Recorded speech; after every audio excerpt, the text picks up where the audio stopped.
नाव भरी नृप तनु राखा। उसमें वो सुरक्षित रहता था शरीर।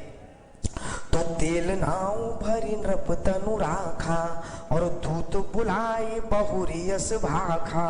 दूतों को बुलाया और दूतों से कहा जब तक ये शरीर यहाँ पर मतलब शरीर सुरक्षित है तब तक भागो, दौड़ो और जल्दी किसके पास जाओ? बोले धावो हूं बेगी भरत पही जाओ। तुरंत भरत जी महाराज के पास जाओ।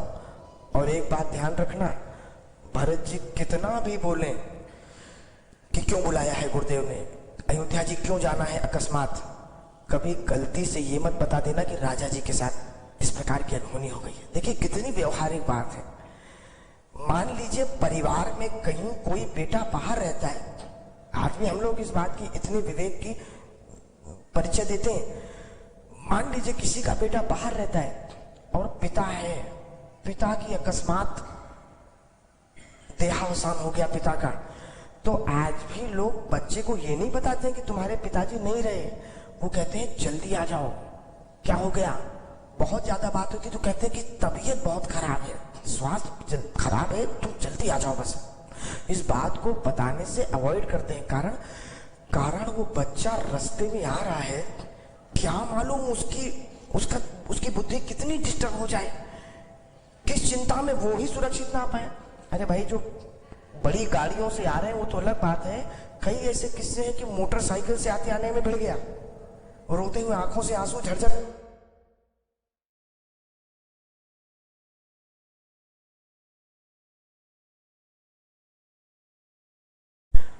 दुख नहीं बर्दाश्त होता तो कहा एक काम करना, तो बोले क्या?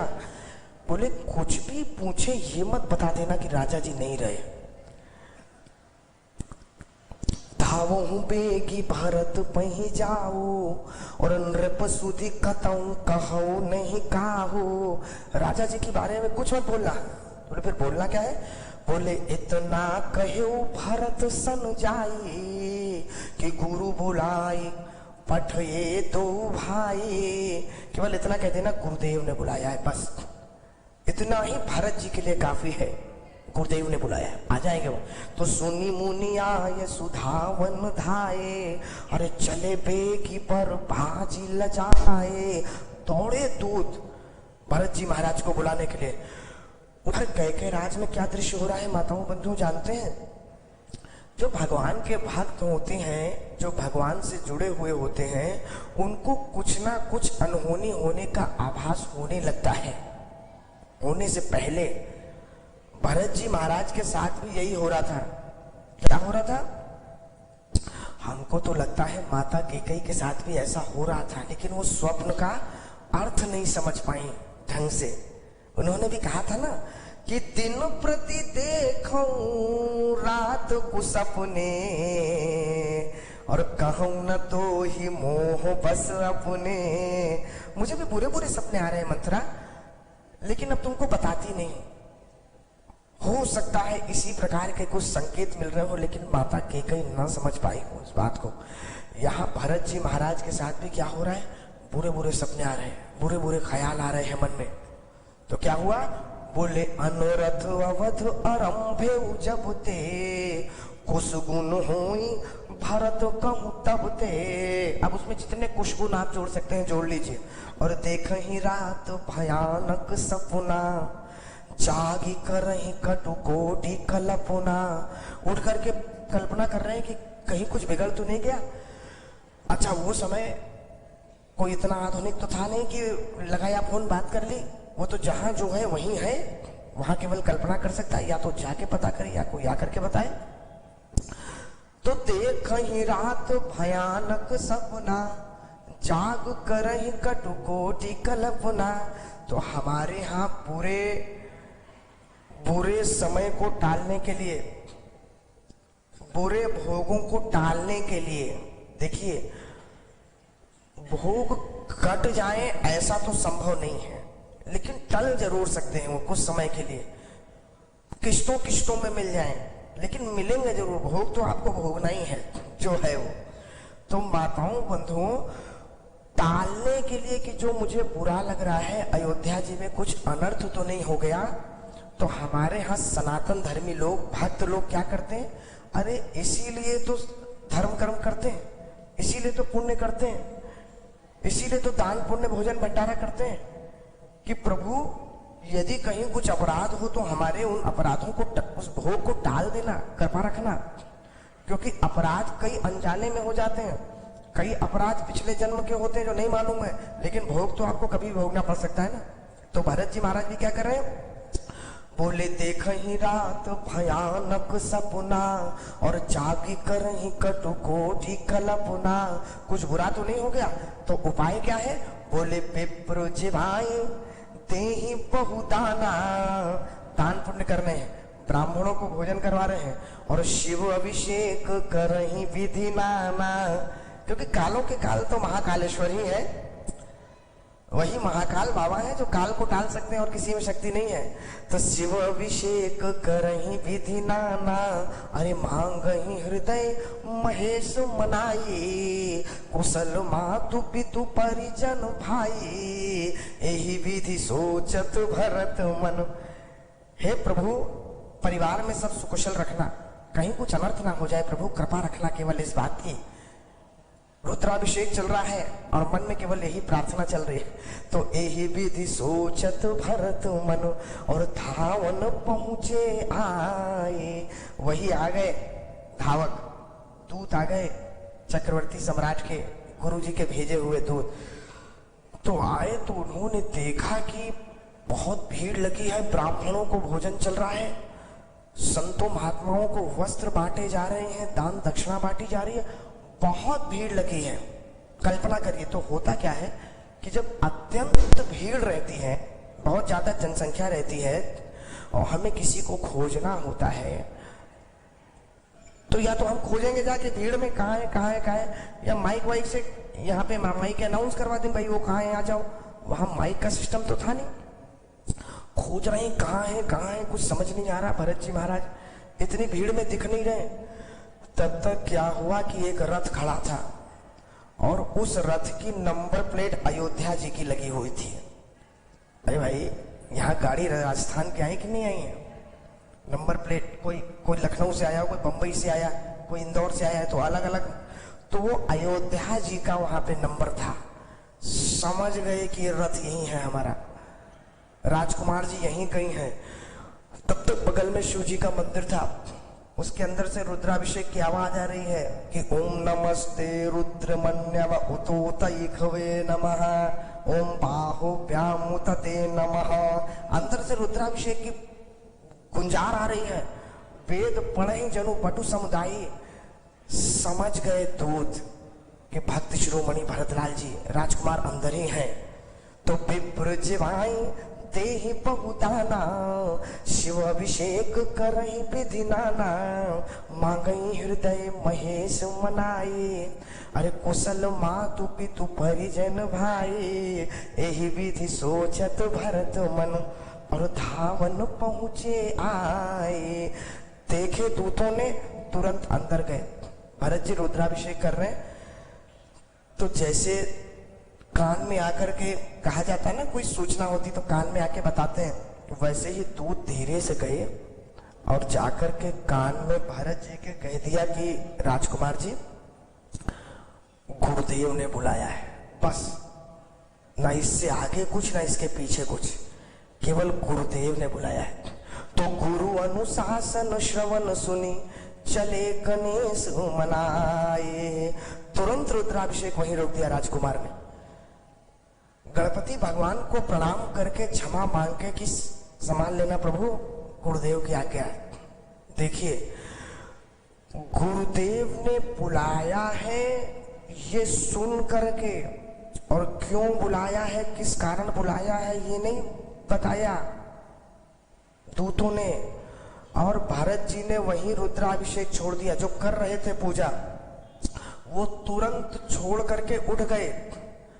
और दूसरी तरफ काकुशुंडी, उज्जैन की घटना है, काकुशुंडी जी एक बार हर मंदिर जपत रहे उ शिव नाम, और गुरु आए अभिमान ते, उठ नहीं कीन प्रणाम। दूसरी तरफ वही कहा कुशुंडी जी महाराज त्र्यंबकम यजामहे भज रहे थे, गुरु जी स्वयं आ गए, तो भी वो सोचे कि अरे ये ज्यादा महत्वपूर्ण महादेव है, ये तो हैं जो हैं। तो क्या उनका हर्ष हुआ ये आप लोग सब जानते हैं। उत्तरकांड में कितने श्राप नहीं दिए हैं महादेव ने, चाहे उन्हीं की भक्ति क्यों ना कर रहे हो आप। महादेव को नीति विरुद्ध कार्य बिल्कुल पसंद नहीं, मैंने पहले दिन भी ये बात का चर्चा किया था। तो क्या हुआ, दूसरी तरफ भक्त शिरोमणि भरतलाल जी को देखिए कि गुरु अनुशासन श्रवण सुनी, तो चले गणेश मनाई, चले समीर बेग है हाँ के। हुआ क्या, बाहर निकले तो जैसे भरत जी बाहर निकले तुरंत रोक दिया बीच में रुद्राभिषेक। बाहर निकले तो ड्राइवर साहब गए थे चाय वाय पीने। भैया उनको ये लगा कि एक रुद्राभिषेक का एक समय होता है निर्धारित, 1 घंटा 2 घंटा 2.5 घंटा लगता है उसमें करने में, रुद्राभिषेक का एक समय होता है। तो भरत जी अंदर गए थे तो ड्राइवर साहब को लगा सारथी को कि अब लगेंगे 2 घंटा, चलो 2 घंटा अपना घूम फिर के आया जाए, तब तक जब ये बाहर निकलेंगे उससे पहले हम आके खड़े हो जाएंगे। उनको क्या मालूम था कि बीच में ही उठ जाना पड़ेगा भरत जी को। तो भरत जी तो बीच में ही उठ गए, और बीच में उठ के जैसे ही बाहर गए तो सारथी गायब। तो एक बात सदैव याद रखिएगा माताओं बंधुओं, यदि गाड़ी आपके पास है ना 4 पहिया, तो प्रयास करिएगा कि उसे चलाना भी आपको आता हो कम से कम, नहीं तो इतना आश्रित हो जाएंगे आप सारथी के ऊपर कि अगर नहीं है ड्राइवर तो अपंग है आप, कहीं नहीं जा सकते। उसको चलाना जरूर सीख लीजिए किसी ना किसी प्रकार कि भाई होता है बड़े लोग हैं तो बड़े लोग नहीं चलाने में सम्मान नहीं समझते हैं अपना। ऐसा होता है कि भाई हम पीछे बैठ के जाएंगे, हम आगे बैठ के नहीं जाएंगे, ऐसा होता है। हमारे तो बड़े प्रिय अधिकारी हैं उत्तर प्रदेश के,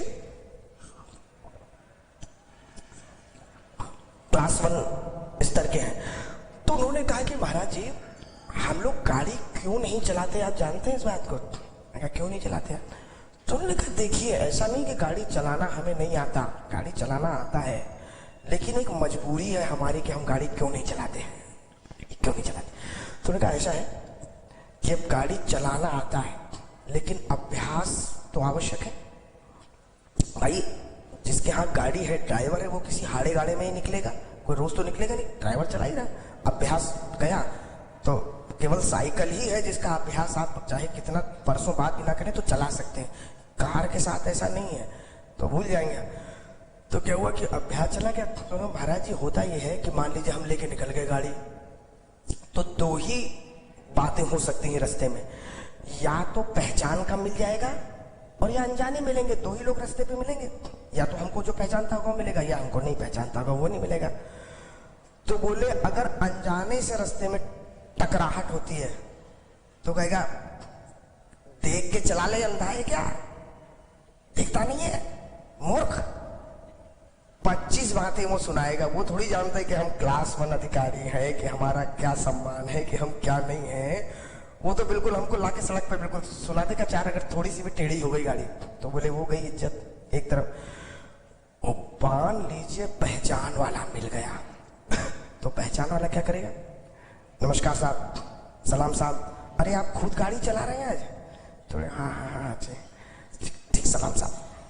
फिर पीछे से जाके कहेगा कि अच्छा ये कंजूस ड्राइवर को देता नहीं होगा मेरे ख्याल से, ये ड्राइवर खुद छोड़ के चला गया इनको, देखो चलाने इतने बड़े आदमी हैं और नौकरों को नहीं संभाल पा रहे हैं, जाने कहाँ ले जाएंगे पैसा। तो बोले वो दूसरी बेइज्जती है। तो बोले इसलिए महाराज जी मजबूरी हो गई है हम लोगों की कि हम लोग ड्राइवर रखें, खुद नहीं चला सकते लेकिन रखिए यार ड्राइवर। किंतु मेरा निवेदन है कि स्वयं भी यदि 4 पहिया है तो इतना रहे कि कभी हाड़े गाड़े में लेके चल रहे, पता लगा कमरे में ही बैठे इंतजार कर रहे हैं, मित्र को बुला रहे हैं जिसे चलाना आता है कि तुम फ्री हो तो चलो मेरे साथ थोड़ी देर, ऐसी स्थिति ना आ जाए। देखिए सारथी गायब है। अयोध्या जी के राजकुमार चक्रवर्ती सम्राट के बेटे भक्त शिरोमणि भरतलाल जी ने स्वयं रथ की लगाम अपने हाथ में संभाल ली, किसी की प्रतीक्षा नहीं की। उस समय जल्दी पहुंचना है, गुरु जी ने बुलाया है। तो चले समीर बेग है हाके और नांगत सरित सैल बन बाके। बड़ी बड़ी नदियां, बड़े बड़े पहाड़, बड़े बड़े जंगल लांघता हुआ चला जा रहा है राजकुमार। एक निमेश हृदय सोच बड़ कछु न सुहाई और अस जानहु जिय जाऊं उड़ाई। ऐसा लग रहा है कि मैं उड़ के पहुंच जाऊं अयोध्या जी, कितनी जल्दी पहुंच जाऊं। और एक निमेश बरस समुझाई यही विधि भरत नगर नियराई। एक एक क्षण वर्षों वर्षों के समान भक्त शिरोमणि भरत जी को लग रहा है कब पहुंचूं। पास आए अयोध्या जी के, जैसे ही पास आए तो क्या देख रहे हैं, बोले घर सियार बोले ही प्रतिकूला सुनी सुनी होई भरत मनसूला। ये अपशगुन है, यानी खर माने गधा और सियार माने भैंसिया। तो यदि गधा जंगल में बोलने लगे और सियार शहर में आके बोलने लगे, क्योंकि सियार की वाणी जंगल में ही शोभा देती है और गधा गांव में शहर में, खैर अब तो ये भी गधे नहीं दिखते उतने, लेकिन वो ग्रामीण अंचल में शोभा देते हैं, कस्बे में शोभा देते हैं। अगर ये उल्टी गंगा बहने लग जाए, समझ जाइए प्रकृति कुछ उल्टा चक्र चला रही है। जिमी अकाल के कुसुम भवानी, जैसे अकाल में कुसुम आ जाए तो समझ जाइएगा प्रकृति कुछ गड़बड़ कर रही है, कुछ उल्टा हो रहा है। तो क्या हुआ, बोले खर सियार बोले ही प्रतिकूला सुनी सुनी होई भरत मनसूला। तो यही विधि सोचत भरत मन। देखिए पहुंचे, पूर्वजन कहीं पूर्वजन मिलही न कहीं कछु। पहुंचे, जैसे ही अयोध्या धाम में पहुंचे ना भरत जी, तो पूरा नगर मानो उदास लग रहा है। पूरे नगर के चेहरे पे मुस्कुराहट नहीं है, और वो भी भरत जी को देख करके भी मुस्कुराहट नहीं है। आज तक भरत जी जब भी कहीं से घूम के वापस आते थे तो सब खिलखिला जाते थे भरत जी को देख करके, प्रेम से मिलने दौड़ पड़ते थे। लेकिन आज भरत जी देख रहे हैं कि कोई मुझसे बात तक नहीं करना चाह रहा है। देख भी यदि ले रहे हैं भरत जी को कोई, तो दूर से केवल जय सीताराम नमस्कार, अच्छा चलते हैं, कोई बात नहीं भरत जी महाराज से। पूर्वजन मिलही न कहीं कछु और गवही चुहार ही जाए। केवल राम चुहार करके, जोहार माने नहीं नमस्कार चमत्कार, केवल नमस्कार चमत्कार कर रहे हैं, भरत जी से कोई बात नहीं करना चाह रहा। भरत कुशल पूछी न सकही और भय विषाद मन माही। कोई भरत जी से कुशल तक नहीं पूछ रहा है कि भरत जी आप ठीक से तो आए, कोई दिक्कत तो नहीं हुई, वहां तो सब ठीक है। कारण भय विषाद मन माही, डर भी है और दुख भी है। डर किस बात का है, जब ग्राम पंचायत के चुनाव होते हैं ना माताओं बंधु, प्रधानी के चुनाव, प्रधानी के, आप समझेंगे इस उदाहरण से, तो ऐसा कहा जाता है कि इस देश में दो ही चुनाव सबसे कठिन होते हैं। सबसे कठिन यदि चुनाव होते हैं तो या तो प्रधान के चुनाव होते हैं, प्रधान बनने के, और या प्रधानमंत्री बनने के। यही दो चुनाव हैं जो सबसे कठिन होते हैं। आप हवा का रुख नहीं जान पाते कि गांव वाला किसको जाके वोट दे देगा। अरे 20-20, 50-50 वोट पे तो खेल हो जाता है। तो जब प्रधानी के चुनाव होते हैं ना, तो उस समय क्या होता है जानते हैं, जो ग्रामीणांचल के होंगे वो इस उदाहरण को समझेंगे ढंग से।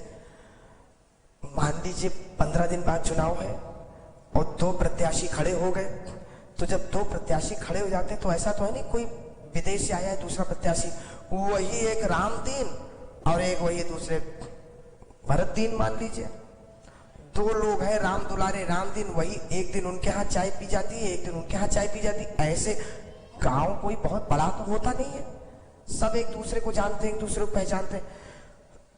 बड़े शहर में तो फिर भी हो जाते कि उस पार्टी के एक दूसरे को नहीं जानते, लेकिन गांव में सब सबको जानते हैं।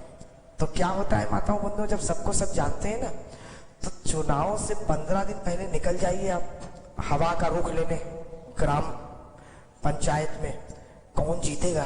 क्या लगता है कि आप कौन विजयी होगा? कोई नहीं बताएगा आपको। कोई कहेगा भैया हम तो अभी अभी आए, हमें मालूम नहीं क्या माहौल है।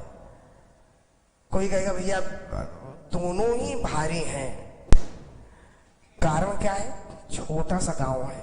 वो छोटे से गांव, मान लीजिए कह दे कि राम दुलारे जीतेंगे और जीत जाए राम दीन, तो पैर हो जाएगा राम दीन से। पड़ोस का ही घर है, कोई दूर नहीं गांव में, और कहते राम दीन जीतेंगे, राम दुलारे का पैर हो जाए। तो इस डर के मारे कि ये ना हो जाए कि हम राम दीन के आदमी हैं। अरे भाई क्या होता है बड़े चुनाव में, नेता जब माइक पे आता है और उसके चमचे जब धरा पे आते हैं, समाज में आते हैं, तो उनसे पूछो, चाहे किसी फर्जी पार्टी के क्यों ना हो, बोले कौन जीतेगा? तो नेता माइक पे खड़े को कहता हमारी पार्टी पूर्ण बहुमत से आ रही है, चाहे वो सबसे फर्जी पार्टी क्यों ना हो। और उनका जो नीचे सेवक रहेगा, कार्यकर्ता, वो कहेगा हमारी पार्टी आ रही है। अरे हमने सब रिसर्च करी है। क्यों ऐसा कहते हैं? वो इसलिए ऐसा कहते हैं कि जो जनता तो भेड़ चाल है, वो सोचती है मेरा वोट खराब ना हो जाए कहीं। अरे जब इनकी पार्टी आ रही तो मैं अपना वोट दूसरे को देकर के खराब क्यों करूं? उन्हीं को वोट दे दे। माहौल बनाना जिसे कहते हैं, माहौल बनाना। तो ग्रामीणांचल में केवल इतना कह देना कि राम दुलारे जीतेंगे, यही माहौल बनाना हो जाता है। हमें तो लगता है कि राम दुलारे जीतेंगे, तो राम दीन कॉलर पकड़ लेगा जाके गर्दन कि तुमने ऐसा क्यों कह दिया कि राम दुलारे जीतेंगे जब तक चुनाव नहीं हुआ? तुमने 2 लोगों को मेरे खिलाफ भड़का दिया है। ये भय है। कहने का अर्थ है भरत जी महाराज से लोग प्रेम से क्यों नहीं मिल रहे हैं? बता क्यों नहीं रहे हैं? दुखी तो हैं, बता क्यों नहीं रहे हैं कि हम दुखी क्यों हैं? मान लीजिए कि भरत जी महाराज की माता ने ही तो सब किया ही है, और भरत जी महाराज भी कहीं ना कहीं बीच में इसमें शामिल हो, इस षड्यंत्र में, राजकुमार बनने में, और वो आकर के कहे तुम क्यों दुखी हो?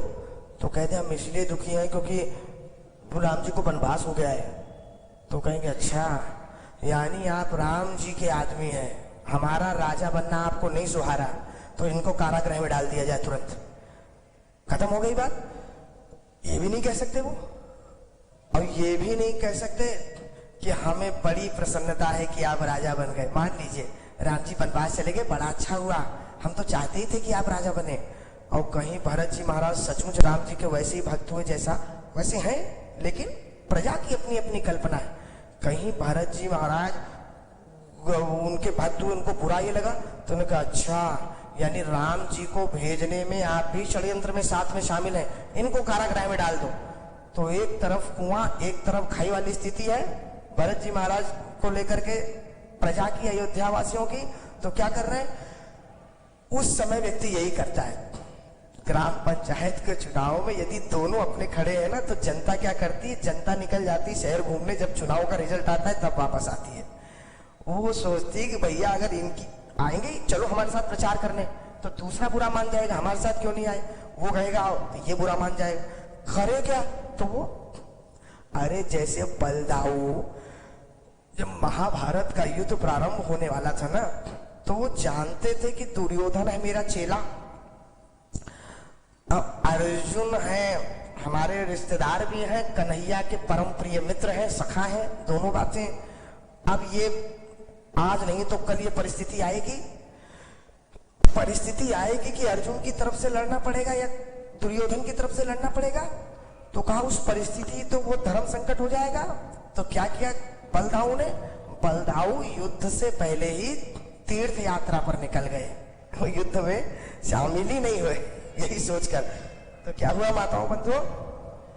यही कह रहे हैं गांव वाले, अरे अयोध्यावासी यही सोच रहे हैं कि भरत जी से प्रेम उमड़ाया तो भी जेल हो सकती है, दुख बताया तो भी जेल हो सकती है। तो क्या कर रहे हैं?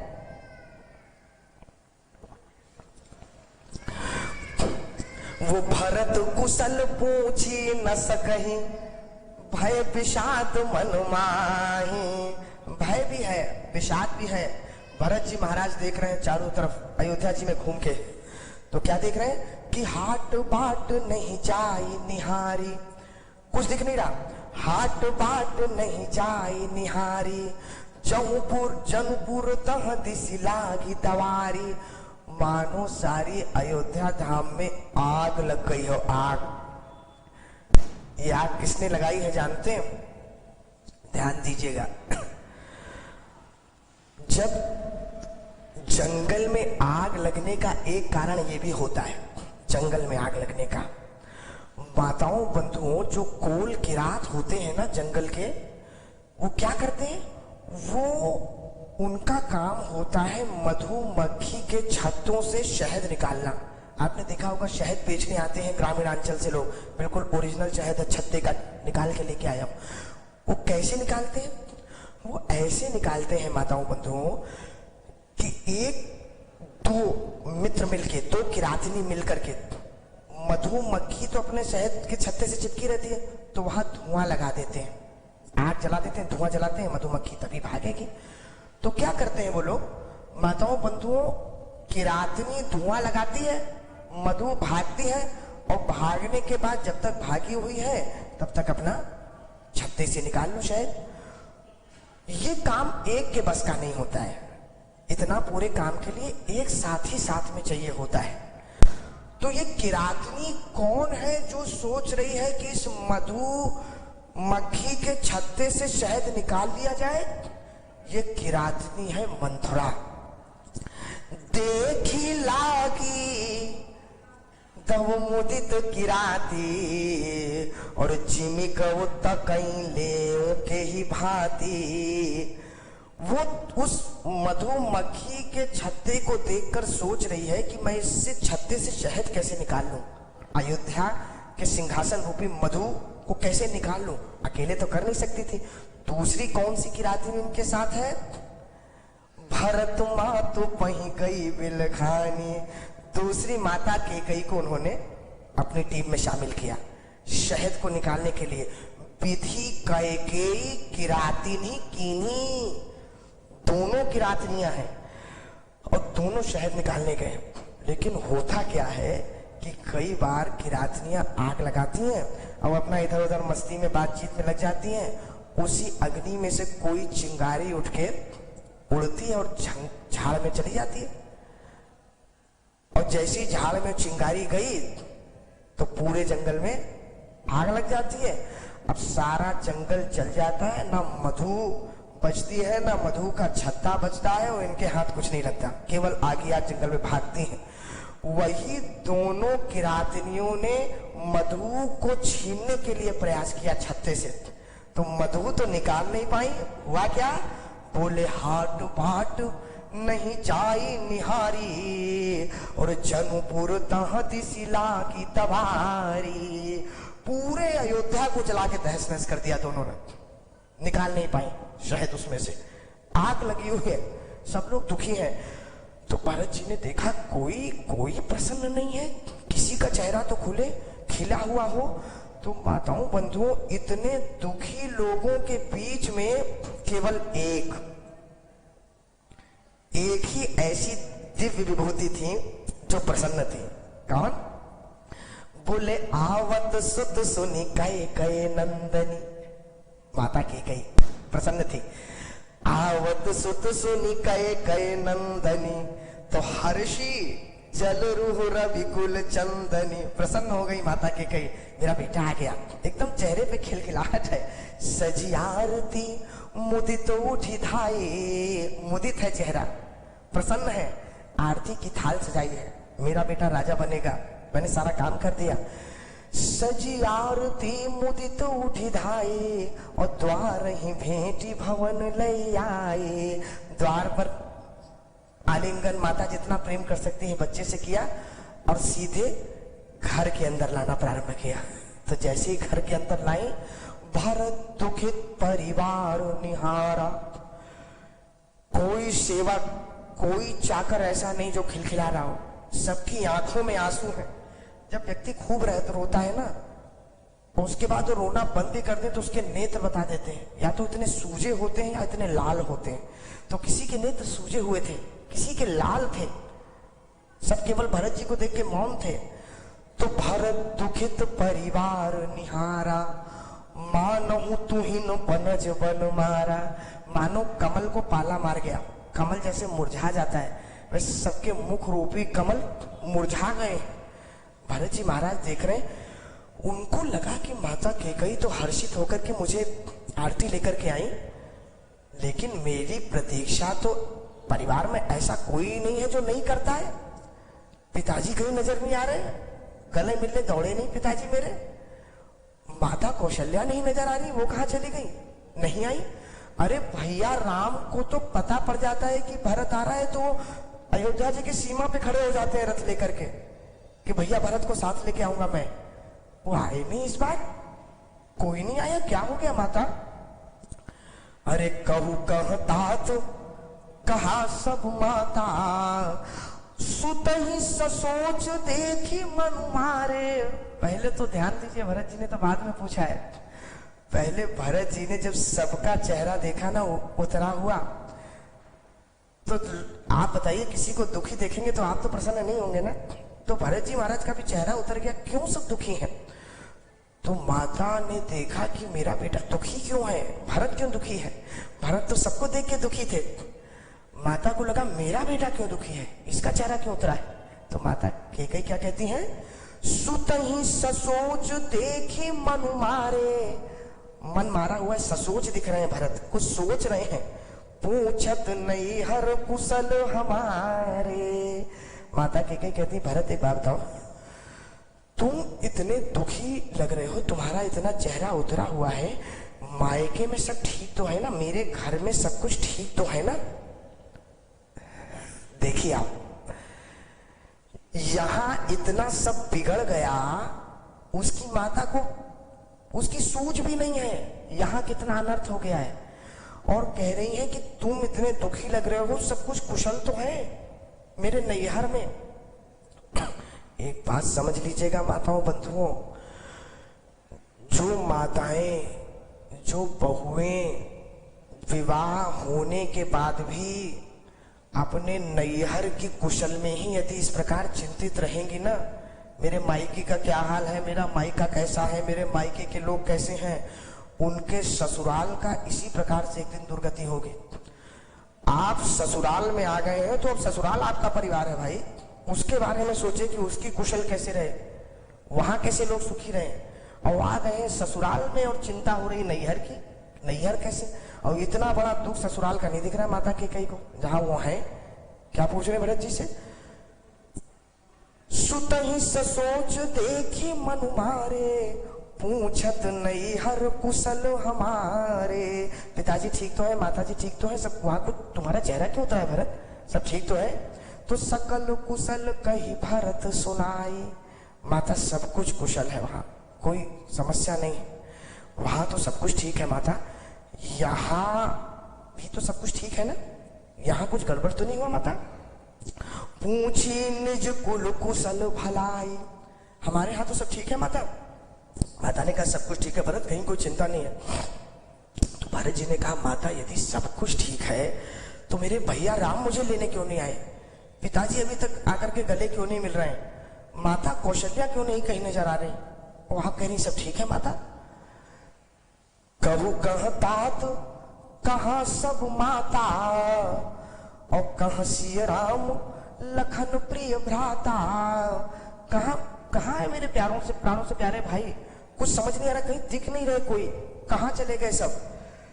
माता कैकेयी ने कहा भरत अब आपको उनकी चिंता करने की कोई आवश्यकता नहीं है, आपको उनके बारे में सोचने की कोई आवश्यकता नहीं है।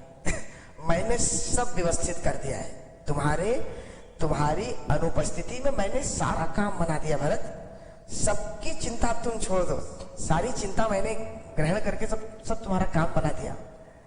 बोले अच्छा क्या बनाया? बोले तात बात मैं सकल संवारी।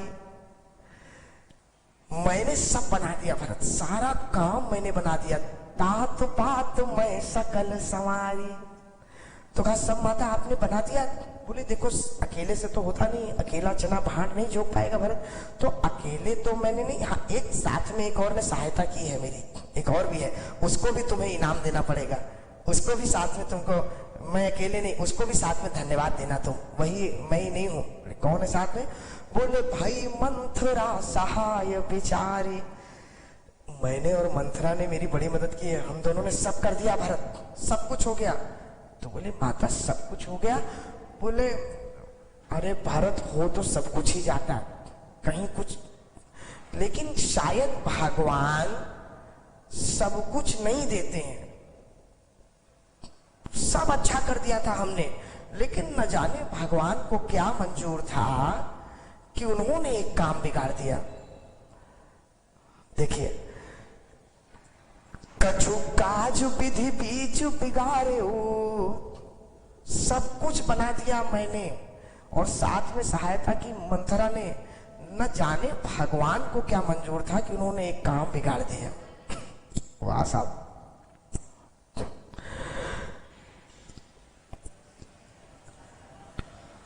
कल्पना करिए, ये सब लोग कहते हैं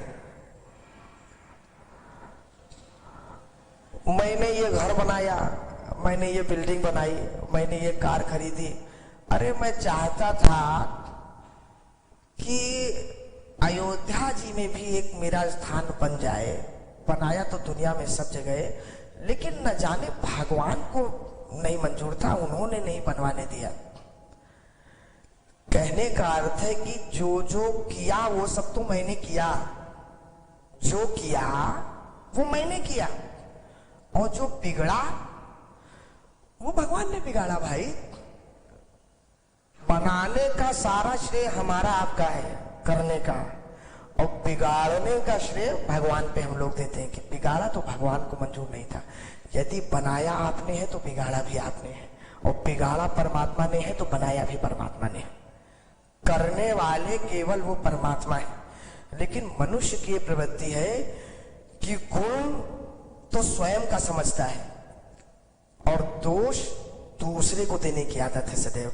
और जब दूसरे में कोई नहीं मिलता, एक बात बताइए, मैं कहूं कि अरे मेरा गला तो बड़ा अच्छा रहता, लेकिन वो तो हमको सुशील जी ने रात भर 11 बजे तक रोक लिया, उसे उदाहरण के तौर पे रात भर चर्चा करवाई, तो सुशील जी कहेंगे महाराज जी ये बात गलत है, मैंने आपको पहले ही कहा था 9 बजे चले जाओ, 10 बजे चले जाओ, आप क्यों नहीं गए?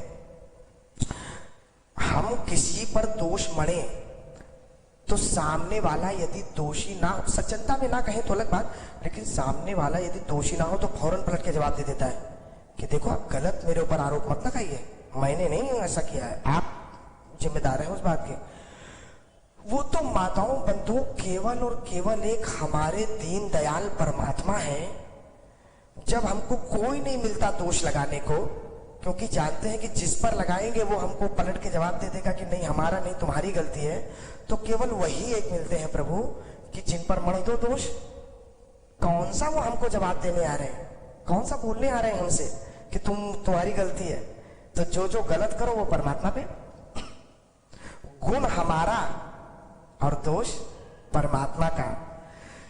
लेकिन ध्यान दीजिएगा, ऐसे लोगों के हृदय में परमात्मा नहीं बसते हैं। परमात्मा बसते हैं उन लोगों के हृदय में जो गुण तो समझे परमात्मा का और दोष समझे अपना। जब आप लोग इस बात की अनुभूति करने लग जाए माताओं बंधुओं कि जो किया है प्रभु ने किया है, सब प्रभु की कृपा है। अरे कुछ बिगड़ा, कुछ दुख आ गया, अब महाराज जी क्या करें, कुछ प्रारब्ध भी कोई चीज होती है, कर्म भी कोई चीज होता है, परमात्मा कहां तक संभालेगा? वो तो हमारे ही दोष हैं जो पलट करके हमें भोग दे रहे हैं, दुख दे रहे हैं। जब ये भाव अपने अंदर आप लाने लग जाएंगे ना, परमात्मा का वास आपके हृदय में होने लग जाएगा। 14 भुवन में एक भुवन ये भी है, गुण तुम्हार। प्रभु अगर गुण की बात आए तो गुण तुम्हार समुझै निज दोषा। गुण जो किया वो परमात्मा ने किया है, जो बिगड़ा सो मेरे से बिगड़ा। गुण तुम्हार समुझै निज दोषा, जेहि सब भांति तुम्हार भरोसा। जो सब प्रकार से केवल परमात्मा पे भरोसा करे। तो ऐसा होता नहीं, मनुष्य की प्रवृत्ति है, जो बना है वो मैंने बनाया, जो बिगाड़ा परमात्मा ने बिगाड़ा। माता कैकेयी यही कह रही है कि तात बात मैं सकल संवारी, और भाई मंथरा बेचा सहाय बेचारी, अरे कछु काज विधि बीच बिगारे हो। और ध्यान दीजिएगा माता कैकेयी क्या कह रही है कि भरत तुमको जो राजपाट मिल गया ये तो सब बना दिया मैंने, तुमको राजा बना दिया तो सब बना दिया, और मेरे पति देव जो नहीं रहे संसार में वो थोड़ा सा बिगड़ा, बस थोड़ा सा बिगड़ा। एक पतिव्रता स्त्री के लिए उसके सुहाग से ज्यादा महत्वपूर्ण कुछ होता है संसार में। लेकिन माता कैकेयी को जो थोड़ा सा बिगड़ा वो लग रहा है कि पतिदेव नहीं रहे और बेटे को राज्य, ये बुद्धि, यही पलटना कहते हैं। कल मैंने चर्चा किया था ना कि अगर कोई स्त्री है और उसको चुनना पड़े एक पति और पुत्र के बीच में किसी एक को, तो स्त्री का धर्म है कि पति सर्वोपरि है, पति को चुनेगी, पुत्र को। अगर ऐसा होता नहीं है भगवान, लेकिन कभी खुदा न खास्ता ऐसी नौबत आ जाए, ऐसी स्थिति बन जाए कि दोनों में से एक को चुनना हो, तो स्त्री का धर्म है कि अपने पति को चुने। और माता कैकेयी की देखिए कैसे बुद्धि पलटी है, वो पुत्र और पति में पुत्र को चुन रही है, पति चला गया तो थोड़ा सा बिगड़ा, तुम्हें तो राजपाट मिल गया ना भरत, कछु काज विधि बीच बिगारे हो, अरे भूपति सुरपति पुर पग धारे हो। वो राजा जी बैकुंठ चले गए, यही केवल थोड़ा सा बिगड़ा, बाकी सब बन गया। तो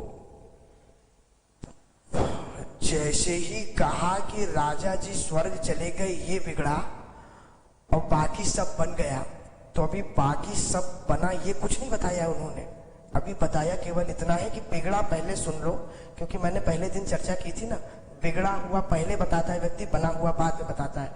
तो कहा बिगड़ा पहले सुन लो, राजा जी चले गए, तो बना हुआ भरत जी सुनने की हिम्मत ही नहीं कर पाए। भरत जी तो वहीं मूर्छित हो गए।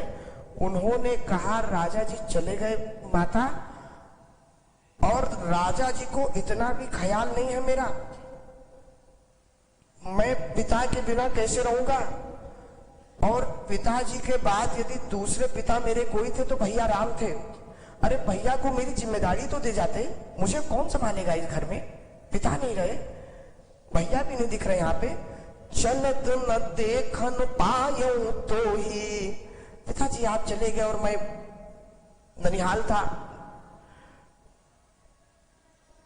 और चले गए तो तात न राम ही सौंपे मोही, और मुझको राम जी को क्यों नहीं सौंपा, कम से कम राम जी को जिम्मेदारी तो दे करके जाते। राम जी कहाँ है माता ये तो बताइए, मेरे बड़े भैया कहाँ हैं ये तो बताइए। बोले राम जी तो वनवास चले गए भरत। तो अब देखिए पिताजी नहीं रहे, क्यों नहीं रहे, इसलिए नहीं रहे भरत क्योंकि राम जी वनवास चले गए। राम जी के बिना पिताजी तुम जानते हो कि रह नहीं सकते, उनके बिना जीवित नहीं रह सकते, तो राम जी वनवास चले गए ना, इसलिए पिताजी नहीं रहे। ध्यान दीजिएगा वाक्य पे, पिताजी नहीं रहे कारण क्योंकि राम जी वनवास चले गए। अच्छा माता राम जी वनवास क्यों गए ये तो बता दो, आप कह रहे हो राम जी वनवास चले गए, वो क्यों चले गए। बोले अरे भरत राम जी वनवास इसलिए चले गए क्योंकि तुमको राज्याभिषेक होना था। अरे भाई राम जी तब तक कैसे चले जाते जब तक तुमको राज्याभिषेक नहीं, तुम्हारा राज्याभिषेक ही पूरा राम जी के वनवास पर टिका हुआ था। यानी भारत जी को समझ में आया कि पिताजी की मृत्यु का कारण राम जी का वनवास और राम जी की मृत्यु का कारण मैं, इसका मतलब इस सारी अनहोनी होने का कारण केवल और केवल मैं, सारी अनर्थ का कारण मैं, और मैं ही रोता बिलखता हुआ पूछ रहा हूं कि ऐसा क्यों हो गया, जबकि सबका कारण तो मैं ही हूं। यदि समझ में आए, शायद इसीलिए अयोध्यावासी मुझे सीधे मुंह देख नहीं रहे, शायद इसीलिए कोई मुझसे बात नहीं करना चाह रहा। तो भरत ही बिसरे वो पितु मरण, पिता का मरण भी भूल गए भरत जी। कारण बोले सुनत राम बन कौन, राम जी का वनगमन सुनकर के पिता की मृत्यु भूल गए। इसलिए नहीं बोले कि पिताजी की मृत्यु से ज्यादा कष्ट उनको राम जी के वनगमन का था या पिता की मृत्यु का दुख हल्का पड़ गया। इन दोनों पे जो सबसे भारी दुख पड़ा वो क्या, बोले हे तू अपन पऊ जानी जिए, इस सब का कारण यदि कुछ है तो वो मैं ही था। हे तू अपन पऊ जानी जिए, थकित रहे धरी मौन, मौन हो गए, कुछ बोल ही नहीं पाए भरत जी महाराज। क्या कहें, किससे जवाब दें। तो जब भरत जी महाराज मौन हो गए तो फिर माता कैकेयी ने समझाना शुरू किया, अरे पिता के लिए दुखी हो रहे हो भरत, पिता के लिए बिल्कुल दुखी मत हो।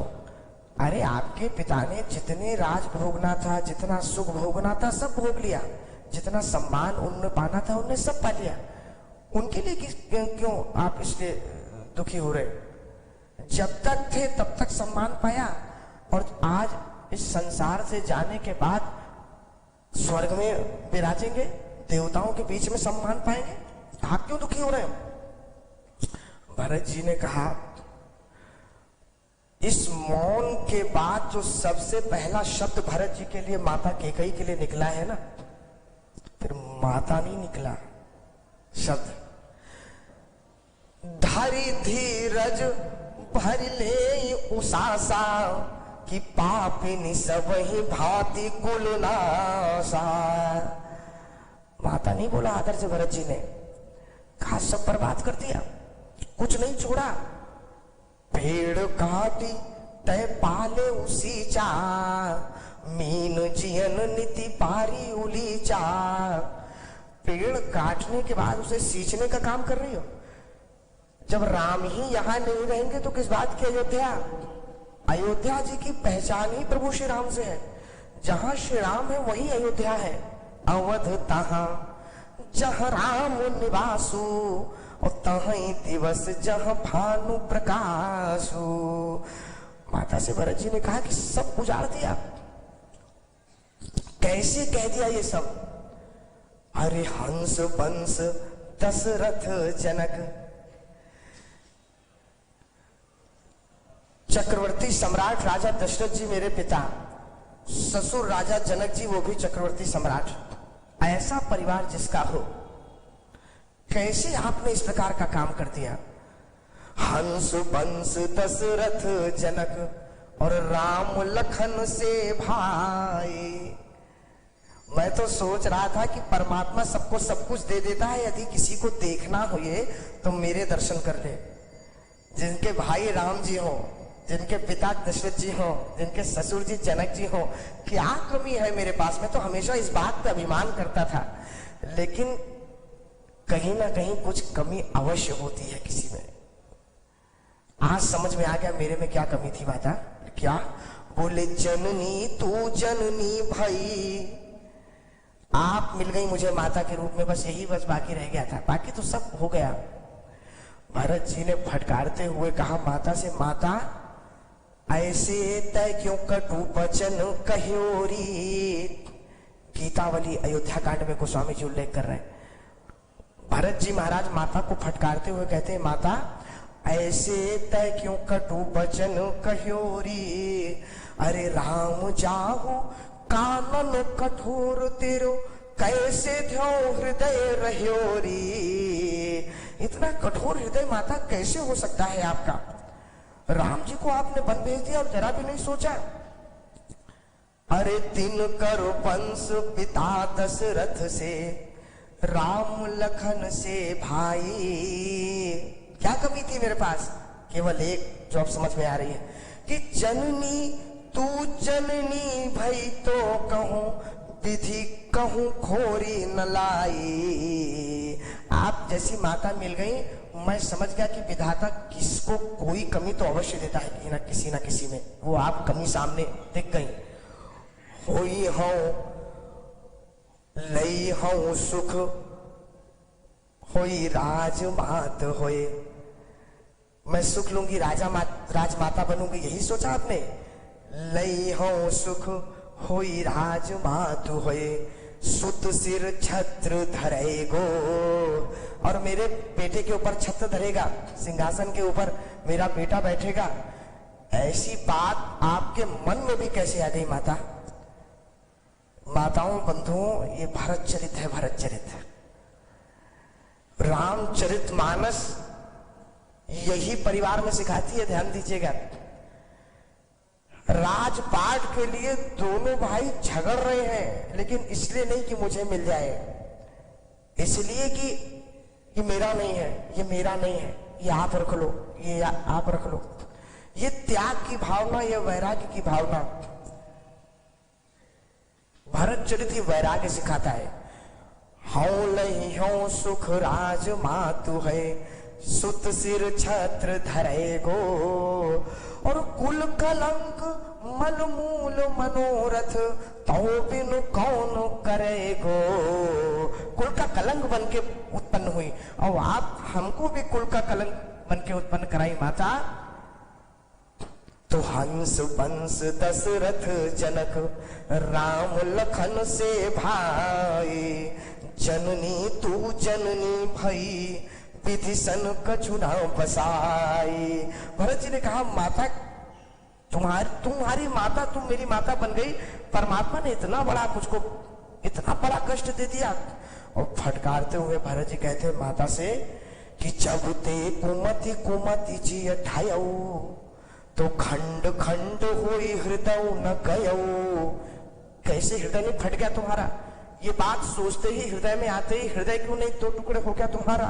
अरे बर मांगत तो ही भाई नहीं पीरा। 14 बरस का वनवास उन कोमल से प्रभु श्री राम के लिए उन भैया को जंगल भेज दिया, मन में पीड़ा तक नहीं हुई माता तुम्हें? बर मांगत तो ही भाई नहीं पीरा, करी न जी मुंह परे न कीरा। मुंह में कीड़े नहीं पड़ गए तुम्हारे? ऐसी बात सोच ली।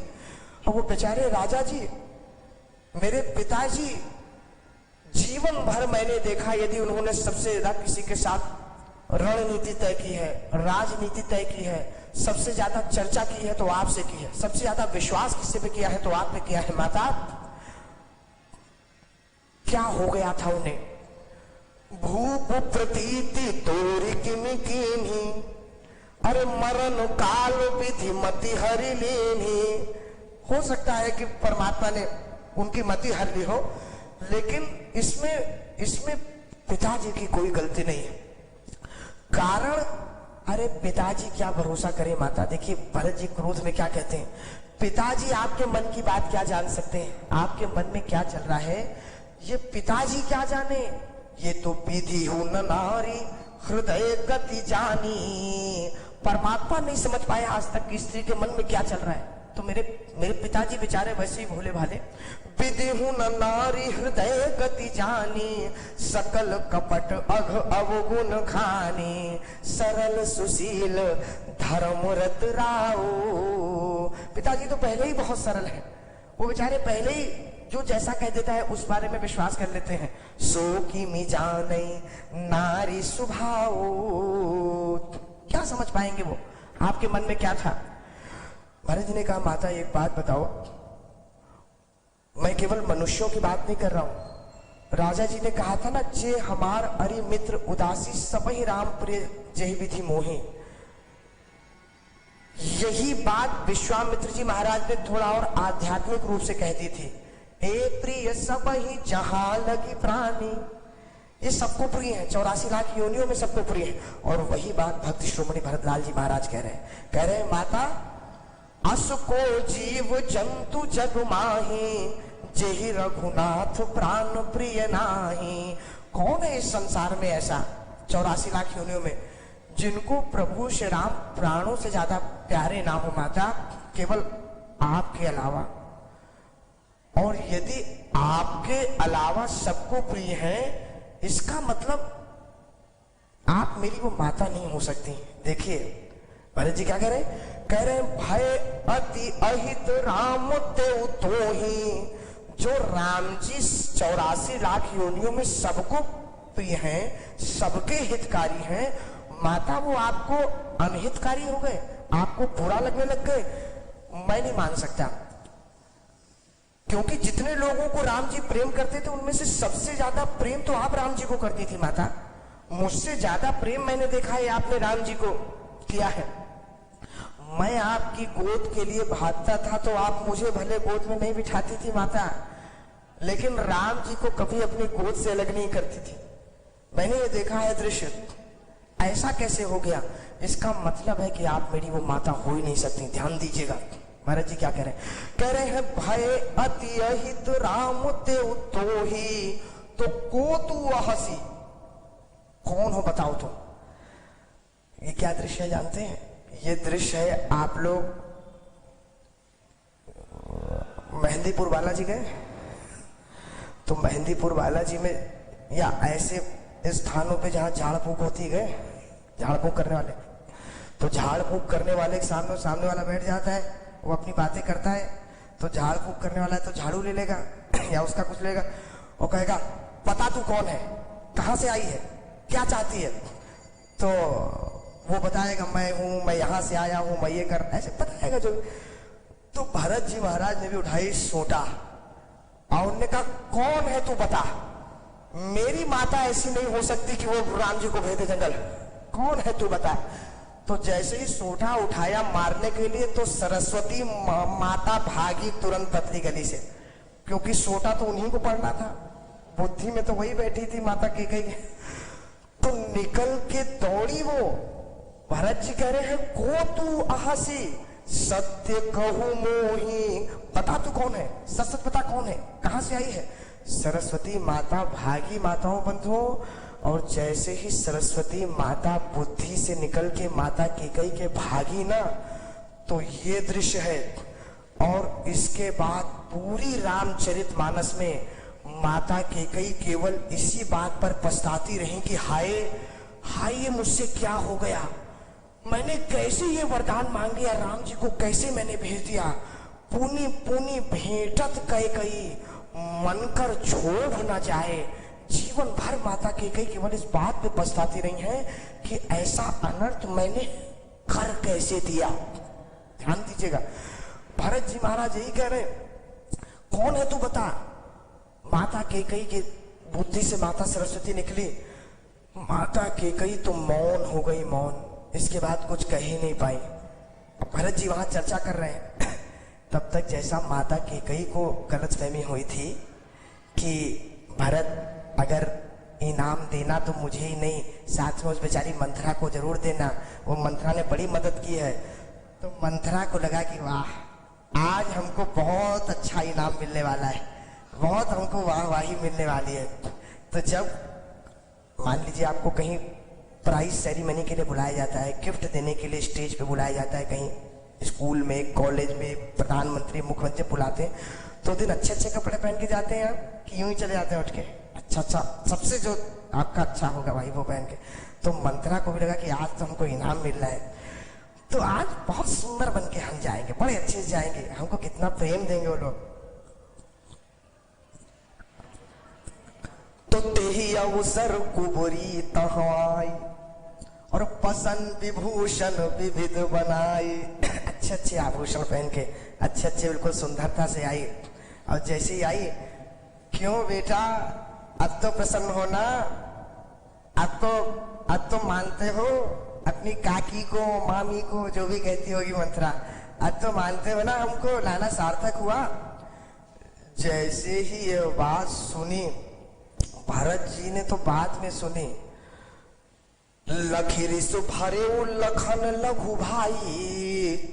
शत्रुघ्न जी महाराज ने जैसे ही देखा कि ये दुष्ट इस प्रकार से राम भैया को जंगल भेजने के बाद और आकर के कह रही कि अब तो मानते हो, अब हमको कुछ दो, आशीर्वाद दो, हमको इनाम दो, तो उनका वो हम देते हैं तुमको आशीर्वाद, उनसे मत लो, हम सब ये सब हम संभालते हैं छोटे भाई। जैसे लक्ष्मण जी राम जी का सारा मामला संभालते हैं, शत्रुघ्न जी भरत जी का मामला संभालते हैं। तो आओ हम दे।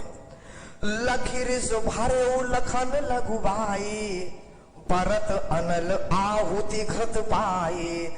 जैसे कि घी डालने काम किया, कुछ इनाम दो, और भी तो दो, तुम्हारी माता ने कहा है। करूं तो ही चखू तैयारी। माता केकई ने कहा था ना तुमको मैं क्या करूंगी मंत्रा जानते हो? बोले क्या करूंगी? बोले मैं अब तुझे नौकरानी नहीं रखूंगी, अब मैं तेरे नीचे और भी कुबड़ियां ले आऊंगी, और भी सारी कुबड़ी आ जाएंगी। और अब तू जैसे हेड सर्वेंट होता है ना एक, तो बोले वो तेरे नीचे काम करेंगे। अब तू ऑर्डर देना, जब भरत जी राजा बन जाएंगे तो फिर तुझे नहीं करना पड़ेगा, तू केवल ऑर्डर देना। तो मंत्रा ने कहा अरे माता, अगर आप ऐसा कर रही हो कि सर्वेंट मेरे नीचे रखोगी तो फिर कुबड़ी क्यों रखोगी, अच्छे क्यों नहीं रखोगी? तो माता के कहने का, मंत्रा यदि मैं अच्छे रखूंगी तो फिर वो तेरे को चिढ़ाएगी, तेरे कुबड़ को देख करके फिर वो तेरे पे ताने कसेगी, तेरे को हीन भावना लगेगी, इसलिए उनको भी कुबड़ी रखूंगी ताकि वो तेरे जैसी लगे, उनको कोई अच्छी ना लगे। तो यही बात मंत्रा आई थी, अरे अब हमको भी इनाम कब मिलेगा, कब हमारे नौकर बनेंगे, हमारा प्रमोशन कब होगा? शत्रुघ्न जी कह आ जाओ इधर, लीजिए प्रसाद। हुमगी लात तकी कुबर मारा, ऐसी लात मारी शत्रुघ्न जी ने उसी कुबड़ पर। बोले तेरी सारी बुद्धि इसी के अंदर भरी हुई है ना, इसी से निकाल। माता केकई ने कहा है ये बात, वाल्मीकि रामायण में उल्लेख है। माता केकई ने कहा अरे मंथरा, ये तेरा कुबड़ नहीं है कुबड़, ये तो मानो मेरे लिए शिवलिंग के समान है, इसी का मैं रुद्राभिषेक करूंगी, इसी पर मैं चंदन लगाऊंगी, इसी पर मैं माला पहनाऊंगी, ये जो तेरा कुबड़ है मेरे लिए तो शिवलिंग हो गया है। तो मंत्रा यही सब, अरे अब तो मेरा सम्मान करो। बोले यार तेरा शिवलिंग बताता हूं मैं। तो हुमगी लात तकी कुबर मारा, धरनी पर करी घोर पुकारा। बोली आह देव मैं काहु नसावा, ओ करत नीक फल अनहिस पावा। मैंने क्या बिगाड़ा किसी का, अच्छा करो तो बुरा होता है, ये मुझे मार क्यों रहे हो, मुझे मार क्यों रहे हो? माताओं बंधुओं, सुनेरी पुहन लखी नख सिख खोटी, और लगे खसी टन धारी धारी छोटी। चोटी पकड़ के खींच रहे मंत्रा को शत्रुघ्न जी, उसको दंड दे रहे हैं शत्रुघ्न जी के। क्रोध नहीं अमा रहा अंदर, इतने क्रोधित है शत्रुघ्न जी, मंत्रा को छोड़ेंगे नहीं, ध्यान दीजिएगा। लेकिन धर्म की दूरी इसीलिए भरत जी महाराज को कहा जाता है।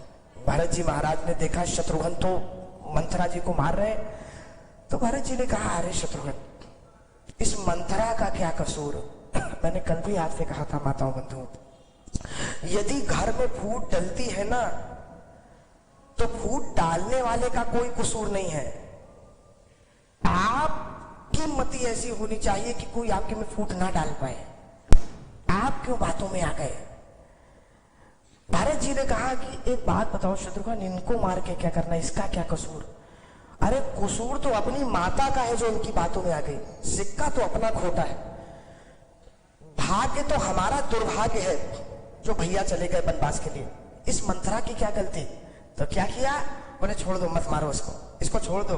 तो भरत दया निधि दीन छड़ाई, भरत जी ने छुड़वा दिया मंथरा जी को, मंथरा को मार नहीं पड़ने दी। तो बोले कहा चले?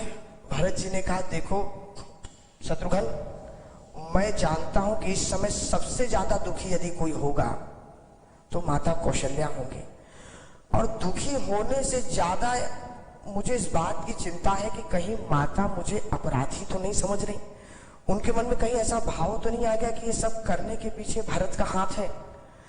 तो ये सारा संसार चाहे मुझे अपराधी माने शत्रुघ्न, मुझे इस बात की चिंता नहीं है, लेकिन उन माता के पास चल के मुझे अवश्य बताना है कि माता मुझे, मेरा कोई हाथ नहीं इसमें, मैं जानता भी नहीं हूं माता।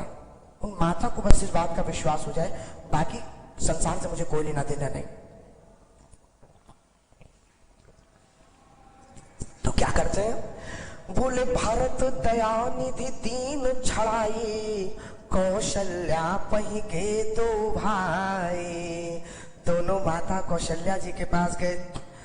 माता कौशल्या तो माताओं बंधुओं, जब से प्रभु श्री राम गए थे तो उन्होंने तो ठीक से भोजन भी नहीं किया था, किसी से बात भी नहीं की थी। अश्रुधार, हमको तो लगता है कि अश्रुधारा से बहाने में जो जल गलती से अधरों के द्वारा चला जाता होगा वही पी भी लिया होगा, और कुछ उन्होंने कोई प्रसाद भी ग्रहण नहीं किया होगा। तो कैसे आपको लगा ऐसा हुआ होगा? क्योंकि जैसे ही देखा उन्होंने कि भरत जी आ गए, माता कौशल्या ने, तो भरत ही तीख मातु उठी धाई, गले मिलने के लिए दौड़ी तो माता, लेकिन ना जल पिया था ना भोजन किया था, अवस्था भी हो चुकी थी, दुख भी था। तो क्या हुआ? बोले मूर्छित अवनी परी झई आई, बेहोश हो गई। पलंग से उठकर 2 कदम भी गई होंगे कि बेहोश होकर गिर गई माता कौशल्या। जैसे ही गिर गई, भरत जी ने जाकर चरण पकड़ लिए माता के। उन्होंने कहा, माता, पिताजी कहाँ चले गए? भैया कहाँ चले गए? माता, माता इसमें मेरा कोई हाथ नहीं है, और माता यदि है भी ना, माता एक बात बताओ, केकई माता का जन्म ही नहीं होना चाहिए था। मेरी माता को इस संसार में जन्म ही लेना था। माता, माता तो केवल आप होती हैं एक। माता के कई कत जन्मी जग माझा, क्यों जन्मी माता के कई? तो भरत जी कहते हैं खुद ही अपनी बात को संभालते हुए कि अरे वो जन्मी तो जन्मी, माता मुझे तो लगता है कि मुझे ही जन्म नहीं लेना था इस संसार में। काश मैं जन्म ना लेता तो आज ये दिन आपको न देखना पड़ता। माता, इस सारे अनर्थ का कारण मैं हूं। कई कई कत जन्मी जग माझा, और जो जन्मी तो भई काहे न बांझा। काश मुझे जन्म न देती वो, अगर मुझे जन्म न देती तो इस प्रकार से को त्रिभुवन मोहि सरिस अभागी, क्योंकि गति असी तोरी माँ तुझे ही लागी। केवल मेरे कारण आपकी ये गति है माता, इस सब का कारण मैं हूं।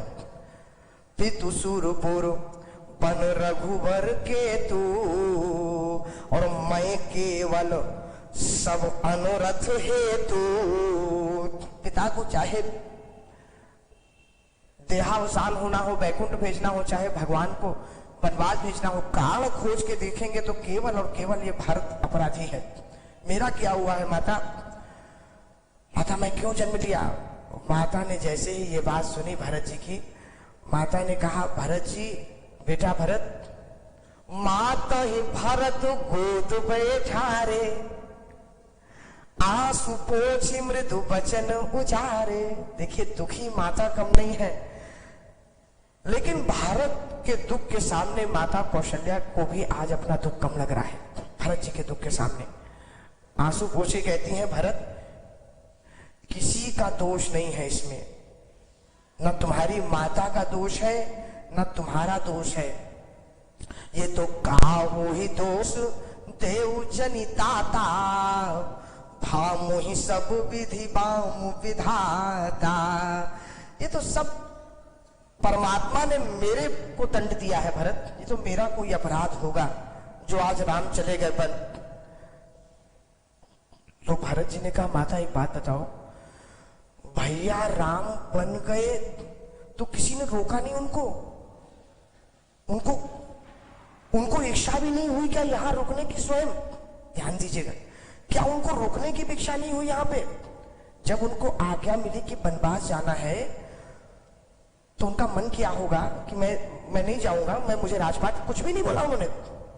माता कौशल्या ने कहा, भारत उन्होंने इस प्रकार से राजपाट छोड़ दिया जैसे तोता होता है ना, तोता।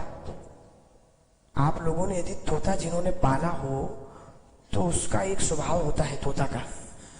तोता पिंजरे में रह करके अपनी चोंच से अपने पंखों को खुरेचता है, कुरता है, और नीचे देखेंगे तो उसके पंख गिरते रहते हैं। उसका यही स्वभाव है। उन पंखों के गिरने पे तोता कभी शोक नहीं मनाता, उन पंखों को वो स्वयं ही त्याग देता है, खुद निकाल के फेंक देता है।